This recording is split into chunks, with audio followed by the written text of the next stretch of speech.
नमस्कार विद्यार्थियों, कैसे हो आप सभी लोग। जय हिंद, वंदे मातरम। हम आप सभी लोगों का दीपक लक्ष्य हब यूट्यूब चैनल के ऊपर हार्दिक स्वागत, वंदन और अभिनंदन करते हैं।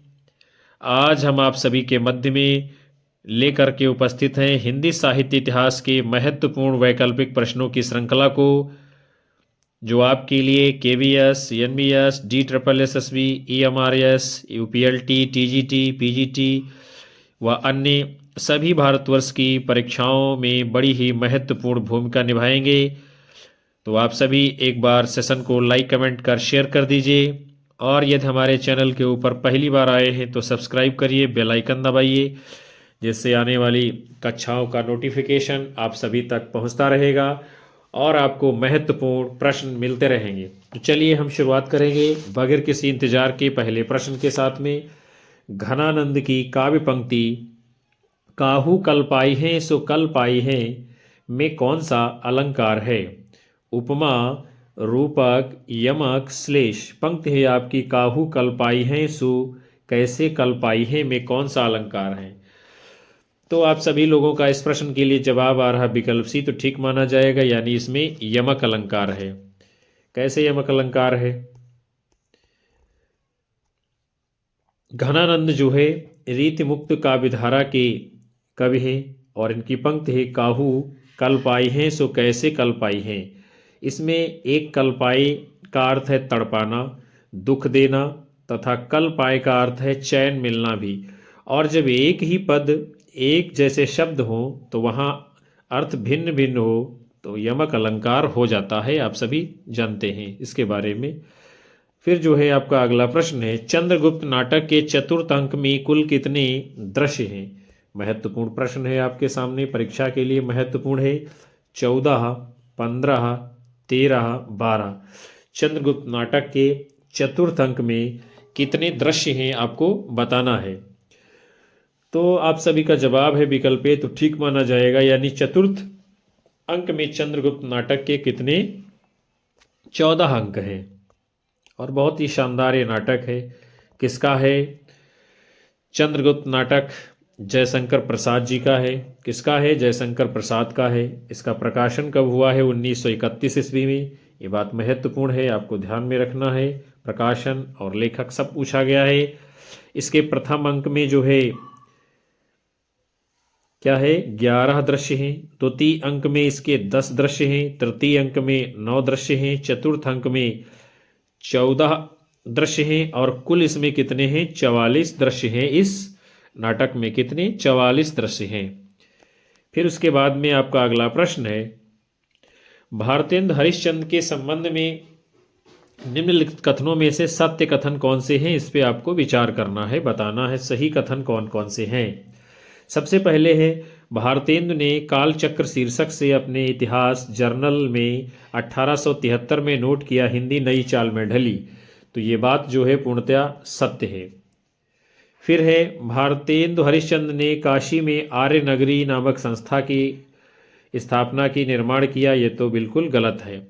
अगला है, भारतेंदु ने आनंद रघुनंदन नाटक लिखा। ये भी बात पूर्णतया गलत है। फिर अगला कथन है आपका, भारतेंदु ने 1881 ईस्वी में भारत मित्र के संपादक को अपनी कविता प्रकाशनार्थ भेजते हुए खड़ी बोली के लिए साध भाषा प्रयोग करते थे। ये भी पूर्णतया गलत है। फिर अगला कथन है, भारतेंदु ने भाषा के बारे में लिखा, परदेसी वस्तु और परदेसी भाषा का भरोसा मत रखो, अपने देश की भाषा में उन्नत करो। ये बात भी सही है। तो यानी इसमें कौन से कथन सही हैं? ये डी भी सही है आपका।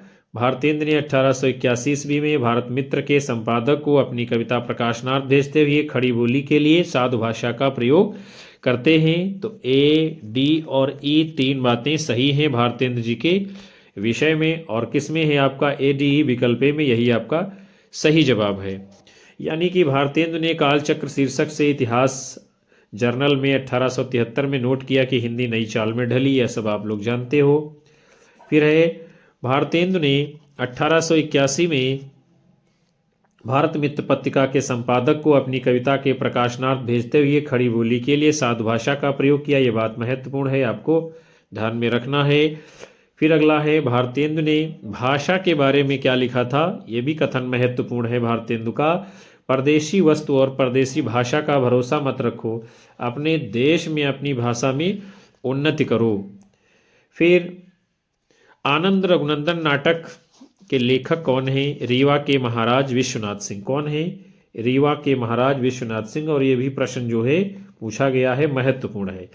फिर ये भारतेंदु ने काशी में कविता वर्धनी सभा की स्थापना 1870 में काशी में की थी और पेनी रीडिंग क्लब तदी समाज की स्थापना करी है इन्होंने, ये सब पूछा गया है।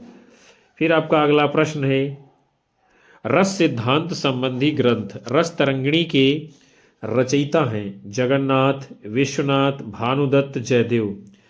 ये रस सिद्धांत का ग्रंथ है, क्या नाम है, रस तरंगिणी। और इसके रचयिता कौन है, तो सही जवाब आपका क्या होगा, विकल्प सी यानी भानुदत्त जी की रचना है रस तरंगिणी।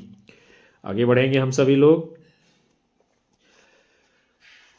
भानुदत्त की एक अन्य पुस्तक है जिसका नाम है रस मंजरी, जो कि नायिका भेद के ऊपर आधारित है। विषय क्या है इसका, नायिका भेद। देव का भाव विलास ग्रंथ संभवतः जो है रस तरंगिणी के आधार पर ही लिखा गया है। फिर उसके बाद में रस तरंगिणी पुस्तक की विशेषता क्या है, रसा अनुकूल विकारी भाव हैं, ये संस्कृत भाषा में है, ये इसकी खासियत है। और इसमें भावों के दो भेद किए गए हैं। कितने भावों के भेद हैं, दो भेद किए गए हैं। फिर आपका जो है अगला प्रश्न है, रामधारी सिंह दिनकर के निम्नलिखित काव्य ग्रंथों को प्रथम प्रकाशन वर्ष के अनुसार पहले से बाद के क्रम में लगाना है। चलिए हम देखते हैं। तो यहाँ पर इतना तो तय हो गया है कि ये सभी क्या हैं, काव्य ग्रंथ हैं। क्या हैं, काव्य ग्रंथ हैं। और किसके हैं, रामधारी सिंह दिनकर के। कुरुक्षेत्र, रेणुका, दिल्ली, हुंकार, रसमृति। और इनका प्रकाशन क्रम क्या होगा, तो सबसे पहले आएगा रेणुका अर्थात बी आएगा। फिर उसके बाद में आपका आएगा हुंकार यानी कि डी आएगा। फिर आपका आएगा कुरुक्षेत्र यानी कि ए आएगा। उसके बाद में आपका रसमृति आएगा अर्थात ई। फिर आएगा दिल्ली यानी कि सी। तो बी डी ए ई सी, ये इसका जो है क्रम होगा। और सही जवाब इसमें क्या होगा, आपका विकल्प ए माना जाएगा। फिर हम लोग देखते हैं इनके प्रकाशन वर्ष को। रेणुका का प्रकाशन वर्ष है 1935 ईस्वी और ये दिनकर का प्रथम काव्य संग्रह है। ये बात आपके लिए बेहद ही इम्पॉर्टेंट है। हुंकार का प्रकाशन वर्ष है 1939 ईस्वी। बच्चन सिंह इसे बैतालिका जागरण का गान कहते हैं। क्या कहते हैं बच्चन सिंह, बैतालिका जागरण का गान कहते हैं। फिर अगला है कुरुक्षेत्र, इसका प्रकाशन वर्ष है 1946 और दिनकर जी ने इसे आधुनिक युग की गीता कहा है। और ये सभी प्रश्न आपके लिए मोस्ट इम्पॉर्टेंट हैं। आगे बढ़ेंगे हम लोग। फिर है रसमृति। रसमृति का प्रकाशन वर्ष क्या है, 1952 ईस्वी। इसमें कर्ण की कथा है। और दिल्ली का प्रकाशन वर्ष है 1954 ईस्वी। फिर जो है हम लोग देखते हैं दिनकर जी की अन्य महत्वपूर्ण काव्य रचनाओं को और उनके प्रकाशन को। विजय संदेश 1928 ईस्वी में, प्रणभंग 1929 ईस्वी में, धूप छां 1946 ईस्वी में, बापू 1947 ईस्वी में, धूप और धुआं 1951 ईस्वी में, नीम के पत्ते 1954 ईस्वी में। और उसके बाद में है चक्रवाल 1956 ईस्वी में, कोयल और कवित्व है 1964 ईस्वी में। और बच्चन सिंह जी ने हुंकार को 1940 ईस्वी की रचना माना है, हुंकार रचना को। उसके बाद में आपका अगला प्रश्न है, अमृतसर आ गया कहानी में किस स्टेशन के बाद हिंदू सिख मुसाफिरों की चुप्पी गहरी हो गई। अमृतसर आ गया ये कहानी है किस स्टेशन के बाद हिंदू सिख मुसाफिरों की चुप्पी गहरी हो गई। अमृतसर, वजीराबाद, झेलम, हरबंसपुरा। तो आपका सही उत्तर क्या होगा इस प्रश्न के लिए, आपका जवाब होगा विकल्प बी यानी अमृतसर कहानी में वजीराबाद स्टेशन के बाद हिंदू सिख मुसाफिरों की चुप्पी गहरी हो गई। फिर है अमृतसर आ गया, ये कहानी किसकी है, तो ये कहानी है भीष्म साहनी की, जो कि भारत पाकिस्तान विभाजन पर केंद्रित है, इसलिए महत्वपूर्ण है। इसका विषय आपके लिए बेहद ही महत्वपूर्ण है, आपको याद रखना है। इसका केंद्र क्या है? भारत पाकिस्तान विभाजन। फिर अमृतसर आ गया, कहानी में किन स्थानों का जिक्र है? वर्मा, दिल्ली, पाकिस्तान, मुंबई, लाहौर, गुरदासपुर, वजीराबाद, हरबंसपुर और अमृतसर का जिक्र है। इसके प्रमुख पात्र कौन कौन से हैं? दुबले बाबू, सरदार जी, पठान, लाल वर्दी वाला कुली और भिस्ती, ये इसके जो है मुख्य पात्र हैं। भीष्म साहनी का जन्म रावलपिंडी में हुआ था, जो आजकल कहाँ है? पाकिस्तान में। रावलपिंडी कहाँ है? आजकल पाकिस्तान में। कबीरा खड़ा बाजार में, हानूश, माधवी, मुआवजे इनके अन्य प्रमुख नाटक हैं। आपका अगला प्रश्न है, झूठा सच के पहले खंड वतन और देश के भोला पांधे की गली की औरतों के बीच अपने विचारों का प्रचार करने के लिए आई हिंदू रक्षा कमेटी की कार्यकर्ताओं के नामों का सही युग्म कौन सा है? तो चलिए हम लोग देखते हैं इसमें कौन सा सही युग्म है।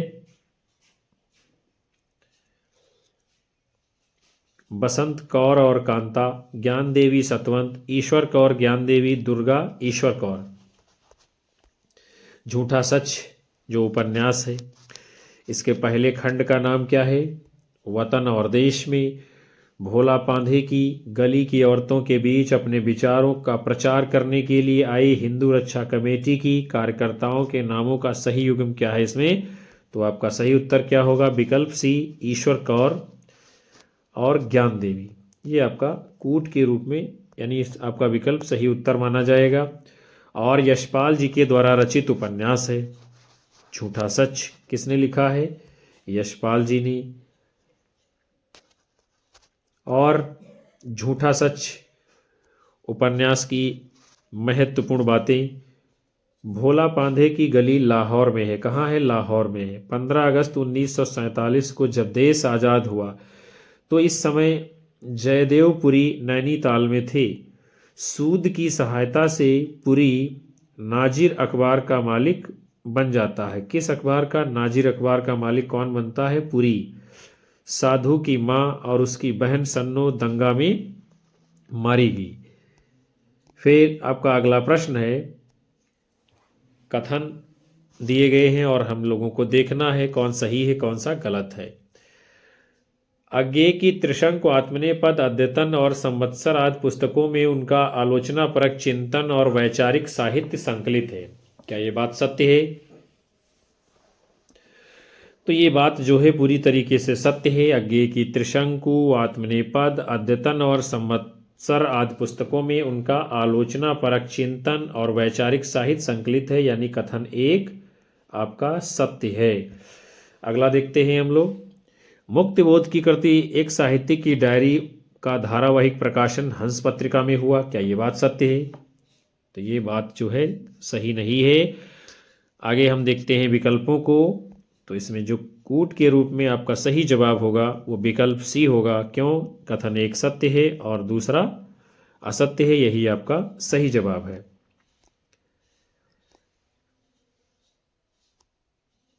मुक्तिबोध की कृति एक साहित्यिक की डायरी, ये जबलपुर से निकलने वाली पत्रिका वसुधा में 1957 और 60 में प्रकाशित होती रही है।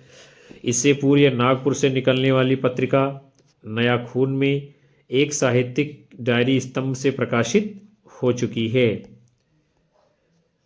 फिर त्रिशंकु, सबरंग, आत्मनेपद, अद्यतन, संवत्सर, युग संधियों पर, धार और किनारे, स्मृत लेखा, ये सब अज्ञेय जी के क्या हैं? महत्वपूर्ण निबंध संग्रह हैं। फिर आपका अगला प्रश्न है, गोदान के अनुसार वीमेंस लीग द्वारा आयोजित कार्यक्रम में मेहता जी के भाषण में व्यक्त विचारों का प्रतिवाद करने वाले पात्र का नाम है? राय साहब, मिर्जा साहब, मिसेज खन्ना, सरोज। गोदान क्या है? उपन्यास है। इस उपन्यास के अनुसार वीमेंस लीग द्वारा आयोजित कार्यक्रम में मेहता जी के भाषण में व्यक्त विचारों का प्रतिवाद करने वाला पात्र इनमें से कौन है? तो आपका सही जवाब क्या होगा? विकल्प डी आपका राइट आंसर माना जाएगा, यानी कि सरोज जो है ये मेहता जी के विचारों का प्रतिवाद करता है, यानी कि विरोध करता है। फिर गोदान उपन्यास के महत्वपूर्ण कथन, छोटे बड़े भगवान के घर से बनकर आते हैं। छोटे बड़े भगवान के घर से आते हैं बनकर, ये कौन कहता है? होरी। फिर है ये हत्यारे गांव के मुखिया हैं, गरीबों का खून चूसने वाले हैं। ये कथन किसका है? धनिया का। भगवान सबको बराबर बनाते हैं, कौन कहता है? ये गोबर का कथन है। फिर आपका अगला कथन है, स्त्री पुरुष से उतनी ही श्रेष्ठ है। स्त्री पुरुष से उतनी ही श्रेष्ठ है जितना प्रकाश अंधेरे से। ये किसका कथन है? मेहता का। फिर अगला प्रश्न है, कथन और कारण दिया गया है। देखना है हम लोगों को कौन सा इसमें सही है, कौन सा गलत है।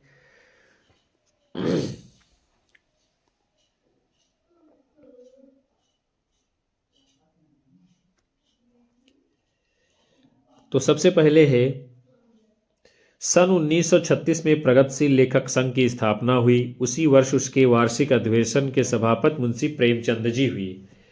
क्या ये जो है आपका कथन सही है? तो ये बात सत्य है। दूसरा है, सन 1900, कारण इसका है 1936 में प्रकाशित अपने काव्य संग्रह का नाम सुमित्रानंदन पंत ने युगांत रखा। तो क्या है? ये भी बात सही है, यानी दोनों बातें सही है। तो इसमें जो सही उत्तर क्या होगा ये हम लोगों को बताना है।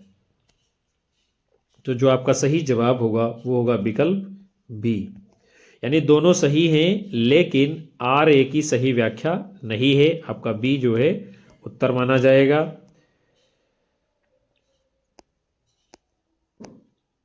प्रगतिशील लेखक संघ, इसका द्वितीय अधिवेशन कब होता है? 1938 ईस्वी में। कहाँ होता है? कोलकाता में। जिसके अध्यक्ष कौन बने थे? रविंद्रनाथ टैगोर जी। तृतीय अधिवेशन कब हुआ है? 1942 ईस्वी में। कब होता है तृतीय अधिवेशन? 1942 ईस्वी में। फिर चतुर्थ अधिवेशन कब हुआ है? 1943 में।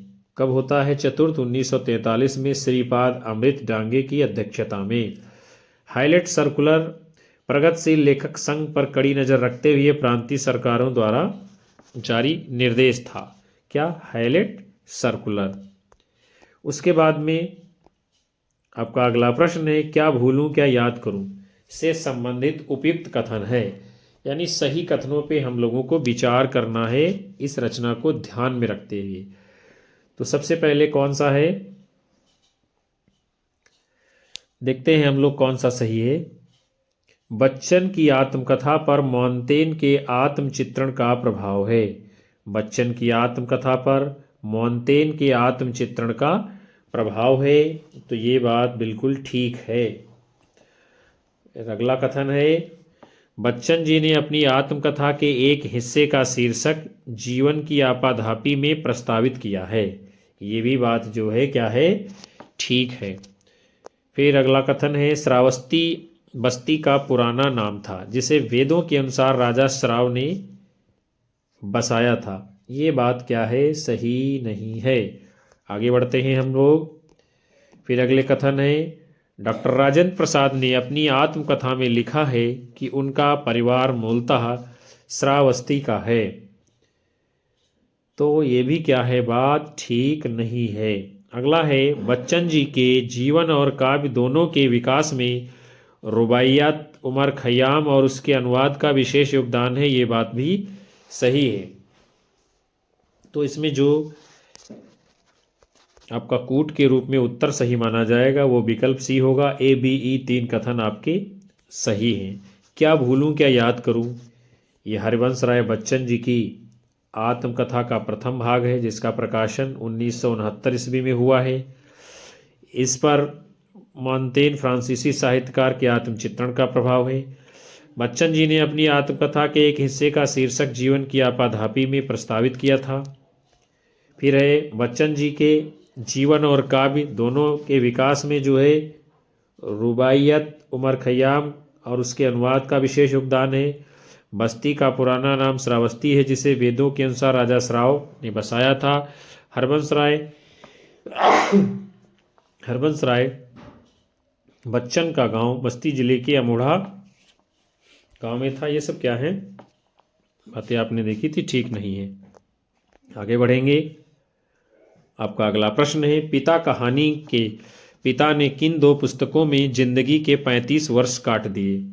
ये प्रश्न आपके लिए बहुत ही मोस्ट इम्पॉर्टेंट है, इसलिए आपको ध्यान में रखना है। पिता कहानी के पिता ने किन दो पुस्तकों में अपनी जिंदगी के 35 वर्ष काट दिए। रामायण महाभारत, गीता विष्णु पुराण, श्रीमद् भागवत पुराण और श्रीमद् भागवत गीता, रामायण और गीता। तो पिता कहानी के पिता ने जिन दो पुस्तकों में अपने 35 वर्ष काट देते हैं, उनका नाम क्या है। आपका सही जवाब है विकल्प डी, यानी कि रामायण और गीता में अपने जीवन के 35 वर्ष काट देते हैं। पिता कहानी किसकी है, ये ज्ञानरंजन जी की है। किसकी कहानी है, ज्ञानरंजन जी की सर्वोत्कृष्ट कहानी मानी जाती है। फिर इस पिता कहानी में जिक्र किसका किसका है, घनश्याम नगर, बिल्ली का रोना, दिल्ली एम्पोरियम। पात्र कौन है, दादा भाई और पिता हैं। पिता बिस्किटें, महंगे फल नहीं पसंद करते थे, वे अमावट और गजक और दाल रोटी पसंद करते थे। कौन, पिता अमावट, गजक, दाल रोटी को पसंद करते थे। फिर आपका अगला प्रश्न है, परीक्षा गुरु उपन्यास के प्रकरणों के शीर्षकों को पहले से बाद के क्रम में लगाना है। तो हम लोग लगाते हैं, कौन पहले आएगा, बाद में। सबसे पहले आएगा अकाल में अधिक मास, यानी कि ई आएगा। फिर उसके बाद में अगला कौन सा आएगा, सब में हाँ, यानी कि बी आएगा। फिर उसके बाद में कौन आएगा, सुख दुख, यानी कि ए आएगा। उसके बाद में बिगाड़ का मूल विवाद, यानी कि डी आएगा। फिर आएगा साहसी पुरुष, यानी कि सी आएगा। तो E B A D C, ये आपका उत्तर माना जाएगा कूट के रूप में। वो किसमें है, आपका विकल्प बी में। परीक्षा गुरु लाला श्रीनिवास दास जी के द्वारा रचित उपन्यास है। किसका है, लाला श्रीनिवास दास जी का। प्रकाशन कब हुआ है, 1882 ईस्वी में। ये महत्वपूर्ण है, आपके लिए पूछा गया है कई बार। और इस उपन्यास में कुल कितने प्रकरण हैं, तो 41 प्रकरण है। ये भी पूछा गया है, परीक्षा गुरु उपन्यास में कितने प्रकरण हैं, तो कुल 41 प्रकरण हैं। हम लोग देखते हैं इसके प्रकरणों को, क्या नाम है। प्रकरण 2 में क्या है, अकाल में अधिक मास। प्रकरण 8 में क्या है, सब मैं हाँ। प्रकरण 12 में क्या है, सुख दुख। प्रकरण 13 में है बिगाड़ का मूल विवाद। प्रकरण 25 में है साहसी पुरुष। और अन्य जो है महत्वपूर्ण की, यानी इस उपन्यास की घटनाएं हैं। प्रकरण 1 में क्या है, सौदागर की दुकान। प्रकरण 3 में है संगत का फल। प्रकरण 4 में है मित्र विलाप। प्रकरण 5 में है विषयासक्त। और प्रकरण 14 में क्या है, पत्र व्यवहार। प्रकरण 22 क्या है, संशय। इसका नाम क्या है, प्रकरण 22 का, संशय। फिर अगला है ईदगाह कहानी के संबंध में उपयुक्त कथन है। बहुत ही शानदार चर्चित कहानी है हिंदी जगत की। तो हम लोग देखते हैं ईदगाह कहानी के विषय में उपयुक्त कथन कौन कौन से हैं। तो सबसे पहले क्या है, हामिद को अपने अब्बा जान एवं अम्मी जान के ना होने का बहुत दुख है। ये दुख नहीं है हामिद को, यानी गलत है। फिर अगला है महमूद ने सिपाही खरीदा। महमूद ने क्या खरीदा, सिपाही खरीदा। ये बात ठीक है। फिर उसके बाद में है नूरे को भिश्ती पसंद आया। ये जो है क्या है, ठीक बात नहीं है। फिर है सम्मी अपनी खजरी हामिद से बदलना चाहता है। सम्मी अपनी खजरी हामिद से बदलना चाहता है। तो ये भी क्या है, बात ठीक है। फिर है बच्चे हामिद ने बूढ़े हामिद का पार्ट खेला था। ये भी क्या है, बात बिल्कुल सही है। तो कौन कौन से सही है, बी, डी और ई, ये तीन बातें सही है ईदगाह कहानी के। विषय में, और कूट कौन सा आपका सही होगा, विकल्प सी उत्तर माना जाएगा। ईदगाह कहानी किसकी है, तो ये मुंशी प्रेमचंद की है। किस प्रकार की कहानी है, बाल मनोविज्ञान पर आधारित है। महमूद ने सिपाही खरीदा, सम्मी ने अपनी खिचड़ी हामिद के चिमटे से बदलना चाहता था, बच्चे हामिद ने बूढ़े हामिद का पाठ खेला था। फिर ईदगाह कहानी के प्रमुख तथ्य, महमूद के पास 12 पैसे थे, मोहसिन के पास 15 पैसे थे, हामिद के पास 3 पैसे थे, मोहसिन ने भिश्ती खरीदा, नूरे ने वकील खरीदा, सभी के खिलौने 2-2 पैसे के थे, लेकिन हामिद का चिमटा कितने पैसे का था, 3 पैसे का था।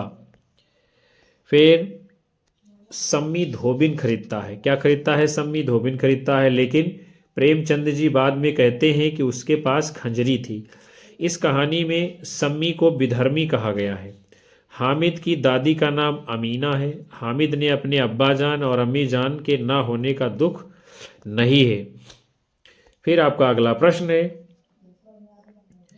यानी क्या है, बोली है और उसके क्षेत्र को हमें मिलान करना है, और महत्वपूर्ण प्रश्न ये आपके लिए होने वाला है। बोली का उसके क्षेत्र के साथ में हमें मिलान करना है। तो सबसे पहले है मारवाड़ी। मारवाड़ी का क्षेत्र क्या है, तो ये अजमेर में बोली जाती है। फिर है हाड़ौती, हाड़ौती ये कोटा में बोली जाती है। उसके बाद में है ढूंढाड़ी, ये जयपुर में बोली जाती है, और मेवाती अलवर में बोली जाती है। यानी मारवाड़ी अजमेर में, हाड़ौती कोटा में, ढूंढाड़ी जयपुर में, और मेवाती अलवर में बोली जाती है। तो ये आप सभी का सही मिलान कर दिया गया है, और कूट के रूप में आपका कौन सा विकल्प है सही जवाब माना जाएगा। फिर राजस्थानी हिंदी की बोलियों को हम लोग देखते हैं। पश्चिमी राजस्थानी को मारवाड़ी कहते हैं, पूर्वी राजस्थानी को जयपुरी कहते हैं, दक्षिणी राजस्थानी को मालवी कहते हैं, उत्तरी राजस्थानी को मेवाती कहते हैं। राजस्थानी हिंदी की सभी बोलियां शौरसेनी अपभ्रंश से विकसित हुई हैं, और ढूंढाड़ी को जयपुरी भी कहा जाता है, और जयपुरी को ढूंढाड़ी भी कहा जाता है। सभी तथ्य आपके लिए बेहद ही महत्वपूर्ण है। और राजस्थानी और बिहारी हिंदी का नामकरण किसने किया है, तो राजस्थानी और बिहारी हिंदी का नामकरण करने वाले विद्वान कौन है, ग्रियर्सन महोदय। ये भी आपको अपने ध्यान में रखना है, महत्वपूर्ण प्रश्न है।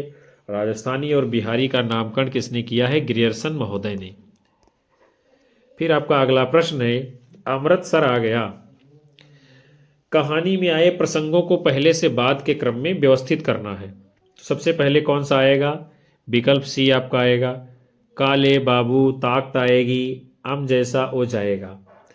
फिर आपका कौन सा आएगा, विकल्प ई, बंद करो जी दरवाज़ा, बिना पूछे चढ़े आते हैं, अपने बाप का घर समझ रखा है, मत घुसने दो जी, क्या करते हो धकेल दो पीछे। फिर आपका आएगा विकल्प ए, तुम्हारे दिल में दर्द मर गया है, छोटी सी बच्ची उसके साथ थी, बेरहमो तुमने बहुत बुरा किया। फिर है विकल्प बी, खुदा के लिए दरवाज़ा खोलो, मेरे साथ में औरत जात है, गाड़ी निकल जाएगी। और फिर आएगा बी, बूढ़े जीवट वाले हो बाबू, दुबले पतले हो पर बड़े गुर्दे वाले हो। इसमें जो आपका कूट सही होगा प्रश्न के लिए विकल्प बी होगा, अमृतसर आ गया। बहुत ही महत्वपूर्ण कहानी है भीष्म साहनी की, और ये भारत विभाजन की पृष्ठभूमि के ऊपर आधारित कहानी है। और इस कहानी के जो अंश हैं वो हम लोग क्रम से एक बार पुनः देख लेते हैं। काले बाबू ताकता आएगी, अम जैसा हो जाएगा, पश्तो भाषा में है। फिर है बंद करो जी दरवाज़ा, बिना पूछे चढ़ाते हैं, अपने बाप का घर समझ रखा है, मत घुसने दो जी, क्या करते हो धकेल दो पीछे। अगला कथन है, तुम्हारे दिल में दर्द मर गया है, छोटी सी बच्ची उसके साथ थी, बेरहमो तुमने बहुत बुरा किया। और है फिर अगला कथन, खुदा के लिए दरवाज़ा खोलो, मेरे साथ में औरत जात है, गाड़ी निकल जाएगी। तो ये सभी कथन है अमृतसर आ गया कहानी के। आपको ये भी ध्यान रखना है कि ये कथन किस कहानी के हैं, परीक्षा में बार बार पूछे जाते हैं, आपके लिए महत्वपूर्ण हैं।